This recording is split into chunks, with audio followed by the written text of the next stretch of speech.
Okay, this is going to be a quick little episode of the show here. We're with Chip's car again, and he has an MSD two-step he wanted to install, so we're working on that right now. Most of this is pretty easy, and the instructions they give you are pretty straightforward. They tell you what you have to do.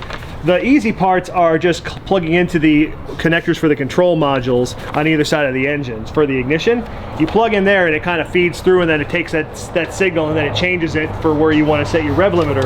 The hard part is to engage it, you have to activate either a hand operated switch or you can hook it up to the clutch switch on the clutch pedal underneath the car, which is what we're doing. But in order to do that, there's only one really good way to get in through the firewall, and that's to pull out the big connector between the engine harness and the body, which they call the C100 connector. We got to pull that out so we can run our wire through. So you can see right here, we have it out, and you'll know it because when you look for it under the hood or underneath the dash, you'll see these connectors. These little clips are what hold it in here. And then now we've got it all pulled out, you've got a pretty big gap in here, so we're going to run our new wire through here, and then we'll tape it all up so then it goes back through the same hole. Now it's in the car where it's a little more complicated to see because you have to undo a bunch of stuff to get to this point.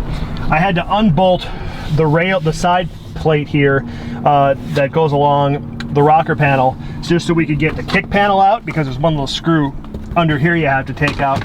And then you've got, on an 04, there's this thing sitting in here. You've got your powertrain interface module, and then this throttle position controller is here too. You have to unplug both of these, and then there's a little release tab that plugs it into the body, and then it just held in with these little things. But you push that and then you can get this out. You get the wiring disconnected, then you can push that connector that we saw up on top all the way through so you can get it to the position where we're at now. That is the easiest and the safest way to do it, because what you don't want to have is a bare wire rubbing on metal anywhere. So now that we've got that all taken apart, we'll run the wire through, we'll plug it all in, we'll run some tests and make sure it's working properly, and then we'll set the RPM step to where Chip wants it, and we'll be done. Okay, we finally got this working after a bunch of trial and error. So there are differences between an 0506 and an 04. So with an 0506, you have a clutch pedal switch that is right back here. This one that goes this way. Now that one is what you use for an 0506, and you want to connect to the green with blue stripe wire to get your 12 volt reference. However, what we discovered is that an 04 is different, and I don't know if you can see this, but on an 04 there is another switch that's on the front of the clutch pedal right in this area right here, and that you can see the wires. No, you can't see the wires, but anyway, trust me, there's another switch on the front of here that comes out when you push the clutch forward. That's for the cruise control. On there is a yellow wire with red stripe, and with an 04, that's what you have to connect the signal wire to. And you have to connect it on this guy, the MSD, to the blue connector, which is right here. So you have this one is to sense path to ground, and this one, which you use for 0506, is a 12 volt reference signal. So because we have an 04, we're using the blue one, and that is a path to ground via the cruise control yellow with red stripe wire that we have on this car. Okay, 3 hours of monkeying around and we got this thing installed. So on Chips, what we did is we velcroed it right to the back of the coolant overflow, because on an 04 you got this space right here.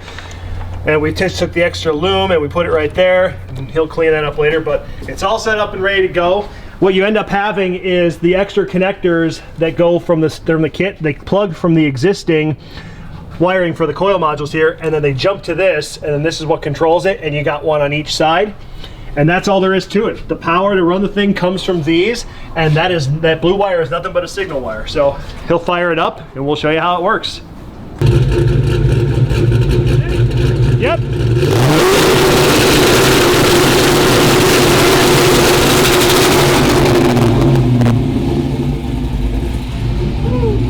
There you go, just that simple. One more project completed, and now you know how to do it on your own car. So thanks for watching this little quick episode of Josh's Car Corner, and we'll see you next time.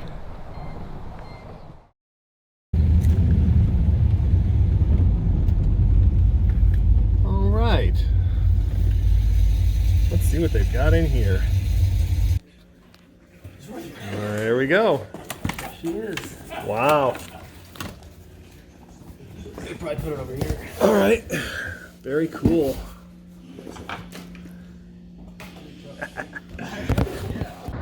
So yeah, guess what the next episode is going to be about?